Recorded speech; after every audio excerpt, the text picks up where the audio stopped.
ইত্যাদি ইত্যাদিতে সবাইকে স্বাগত জানিয়ে এসেছি একটি নতুন ভিডিও নিয়ে।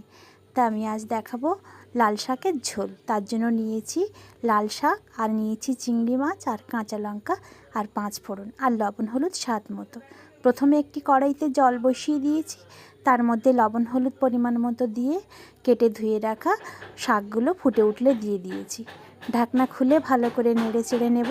আর এটা এবার সেদ্ধ হয়ে যাওয়ার পরে নামিয়ে ফোড়ন দিতে হবে। এই ঝোলটা অত্যন্ত সাধারণ কিন্তু খুব স্বাস্থ্যকর এবং সুস্বাদু। এবার কড়াইয়ে সামান্য তেল দিয়েছি, দিয়ে একটা শুকনো লঙ্কা আর কয়েকটা 5 ফোড়ন ফোড়নে দিয়ে, আর ওই যে কেটে ধুয়ে পরিষ্কার করে রাখা চিংড়ি মাছগুলো দিয়ে নেড়ে চেড়ে আমি আমার আগে থেকে সেদ্ধ করে রাখা লাল শাকের ঝোল সমেত দিয়ে দেব। দিয়ে বেশ নেড়ে চেড়ে একটু সামান্য চিনি দিয়ে নামিয়ে নিলেই তৈরি হয়ে যাবে লাল শাকের গরম গরম ঝোল। নমস্কার।